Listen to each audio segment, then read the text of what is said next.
Hi, welcome to this time where we're going to reflect a little bit on some well loved hymns and a well loved song, and even look at the history of how that hymn was put together. And I think it'll give us a real good understanding of what was behind the writing of that hymn and an appreciation for the content of that hymn as well. I wanted just to share with you just a minute. I got to thinking one day as I was walking the dog. The Lord seems to speak to me when I'm walking the dog.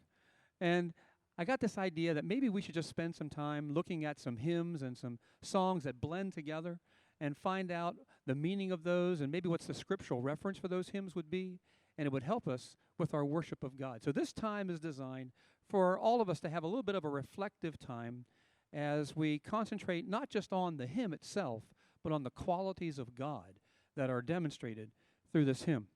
So what I'd like to do is just start off with a little story behind the hymn that you heard me playing the refrain to, The Love of God.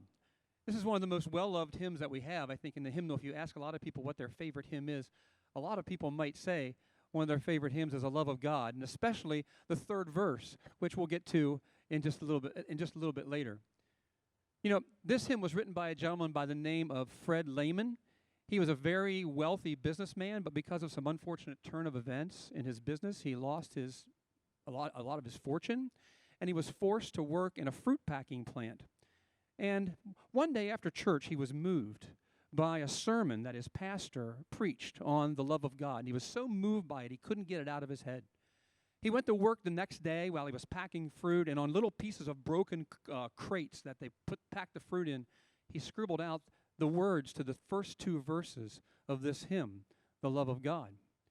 Well, he realized that he needed a third verse because back then, almost every hymn, almost every song had a third verse, much like today. And he had a hard time coming up with the third verse to the hymn. But then he remembered something that he had in one of his books. It was a bookmark that he saw something there that reminded him. So he went back to that bookmark to take a look at this poem that was written on the bookmark. And to his surprise, the words to that poem on his bookmark matched his melody and the rhythm of his song, the lyrical rhythm, perfectly to what he had already written out for the first two verses. And so what he came up with was this verse that was on the bookmark that we now know as the third verse of this wonderful hymn, The Love of God. And the words go like this: Could we with ink the ocean fill, and were the skies of parchment made, were every stalk on earth a quill, and every man a scribe by trade, to write the love of God above would drain the ocean dry, nor could the scroll contain the whole, though stretched from sky to sky. Beautiful words. But what he didn't know was those words had actually already been written by someone.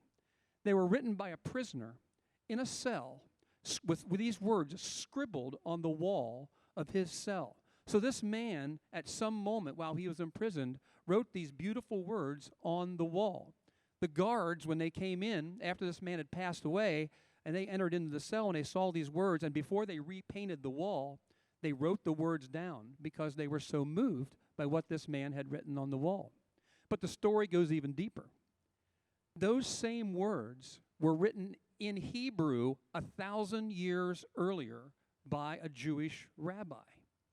And so isn't this amazing that after those words that he wrote in Hebrew were translated eventually to English, found on a prison wall, and then remembered by a man 1,000 years later who saw them on a bookmark, and then they matched perfectly to a song that he scribbled down on packing crates. Isn't it amazing how God preserves things that he wants us to know and understand? Ephesians 4 and 5 says, God being rich in mercy because of his great love with which he has for us, even when we were dead in our trespasses, made us alive together in Christ. And Psalm 86:15 says, But you, O Lord, are a God merciful and gracious, slow to anger, and abounding in steadfast love and faithfulness. So may you be blessed by this, and as you reflect on the hymn, may God reflect his faithfulness to you in all things.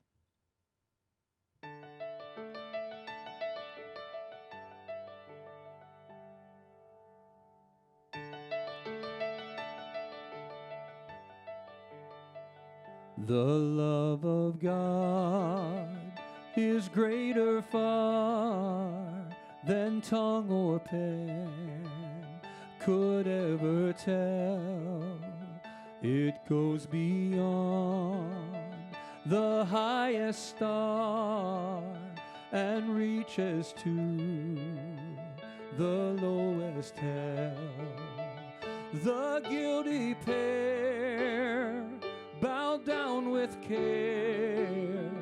God gave his Son to win his erring child. He reconciled and pardoned from his sin.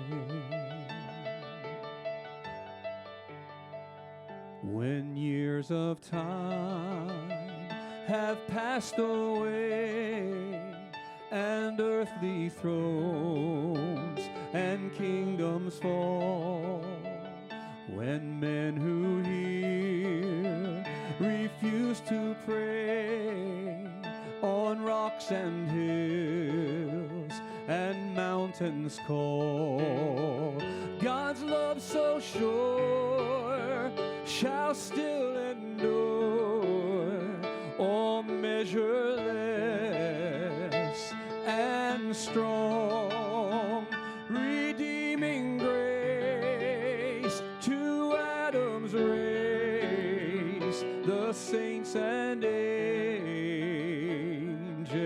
song. Oh, love of God, how rich and pure, how measureless and strong, it shall forevermore endure, the saints and angels' song. Could we with ink the ocean fill, and were the skies of parchment made, would every star on earth a quill, and every man a scribe by trade, to write the love of God above, would drain the ocean dry, nor could the scroll contain the whole, though stretched from sky to sky. Oh, love of God, how rich and pure, how measureless and how strong, it shall forevermore endure, the saints and angels' song.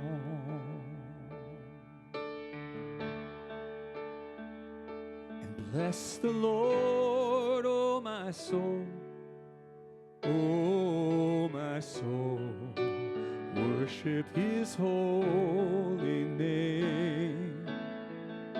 Sing like never before, oh my soul, I worship your holy name.